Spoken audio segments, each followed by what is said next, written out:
விஜய் காவேரி சீக்கிரம் சேரணும் அப்படின்னு சொல்லிட்டு எல்லாம் நினைக்கிறீங்களோ இந்த வீடியோக்கு லைக் போட்டுருங்க. விஜய் எப்படி இங்க வந்தான் அப்படின்னு சொல்லி விசாரிக்க சொல்லி சாரதா சொல்றாங்க குமரன் கிட்ட. குமரனும் நான் ஹவுஸ் ஓனர்ட்ட கேட்டு வரேன்னு சொல்லிட்டு கிளம்பி போறேன். ஹவுஸ் ஓனர்ட்ட கேக்குறாங்க, சார் இங்க பக்கத்துல ஏதோ வீடு வாடகைக்கு விட்டுருக்கீங்களா சார் அப்படின்னு கேக்குறாங்க. ஆமா தம்பி, என்ன கேக்குறீங்க அப்படின்னு கேக்குறாங்க. இல்ல சார், பக்கத்து வீட்டுல ஆள் இருந்த மாதிரி இருந்துச்சு, அதனாலதான் கேட்டேன் அப்படின்னு சொல்றாங்க. ஆமா தம்பி, நேத்து தான் ஒரு பையன் பக்கத்துல ஏதோ வேலை இருக்கு, எனக்கு வீடு வாடகைக்கு வேணும்னு கேட்டான், பார்க்க நல்ல பையனா தான் தெரிஞ்சான், அதனாலதான் வந்து வாடகைக்கு விட்டுட்டோம் அப்படின்னு சொல்லிட்டு ஹவுஸ் ஓனர் சொல்றாங்க. சரிங்க சார், என்ன தம்பி ஏதாவது பிரச்சனையா அப்படின்னு கேக்குறாங்க. இல்ல சார், சும்மா தான் கேட்டேன் அப்படின்னு சொல்லிட்டு குமரன் அந்த இடத்த விட்டு கிளம்பி போறாங்க. குமரன் சாரதா கிட்ட சொல்றாங்க, விஜய் பக்கத்து வீட்டுல தான் குடி வந்திருக்காங்களா அப்படிதான் ஹவுஸ் ஓனர் சொன்னாங்கன்னு சொல்றாங்க. இது கேட்டு சாரதா, அந்த பையன் நம்மள நிம்மதியாவே இருக்க விட மாட்டானா, எங்க போனாலும் பின்னாடி வந்துருவானா அப்படின்னு சொல்லிட்டு சாரதா சொல்றாங்க. இங்க இனிமேல் இருக்கக்கூடாது நம்ம அப்படின்னு சொல்றாங்க. அத்தை, நம்ம எதுக்கு போகணும், நம்ம எதுக்கு பயப்படணும், நம்ம பொண்ணு தைரியமா இருக்கும்போது நம்ம எதுக்கு பயப்படணும் அப்படின்னு சொல்லிட்டு குமரன் சொல்றாங்க.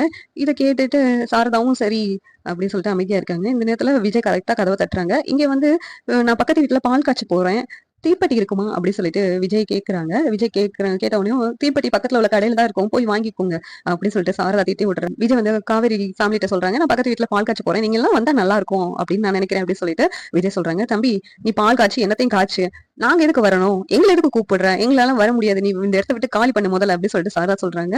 சரி காவேரி, நீனாச்சும் வரியா, நீ வந்து என் வீட்டுல பால் காய்ச்சினா நல்லா இருக்கும் அப்படின்னு சொல்லிட்டு காவேரி சொல்றாங்க. இது கேட்டுட்டு சாரதா கடுப்பாகுறாங்க. தம்பி, இந்த இடத்த விட்டு நீ காலி பண்ண முடியுமா, அந்த பக்கத்து கடையில தான் போய் தீப்பெட்டி இருக்கும், போய் வாங்கிக்கோ அப்படின்னு சொல்லிட்டு சாரதா வந்து சொல்றாங்க. இதை கேட்டுட்டு விஜய், இந்த அவமானம் உனக்கு தேவையா அப்படின்னு சொல்லிட்டு வெளியில போயிடுறாங்க. சாரதா உடனே காவேரி கிட்ட, நீ தானே அந்த தம்பி கிட்ட சொல்லி இங்க வர சொல்லியிருக்க, என்ன அவனுக்கு எப்படி இங்க இருக்கிறது நம்ம இருக்கிறது தெரிஞ்சிச்சு அப்படின்னு சொல்லிட்டு யோசிச்சுக்கிட்டு இருக்காங்க. நீ ஏதாவது அவனுக்கு கால் பண்ணியா, ஏதாவது பேசுனியா, அப்புறம் எப்படி அவனுக்கு தெரிஞ்சு அப்படின்னு சொல்லிட்டு சாரதா வந்து காவேரி கிட்ட கேக்குறாங்க. இல்லம்மா, நான் எதுவும் பேசலாமா, உங்ககிட்ட நான் சத்தியம் பண்ணிருக்கேன்ல, நான் எப்படிமா பேசியிருப்பேன் அப்படின்னு சொல்லிட்டு காவேரியும் அவங்க அம்மா கிட்ட சொல்லிக்கிட்டு இருக்காங்க.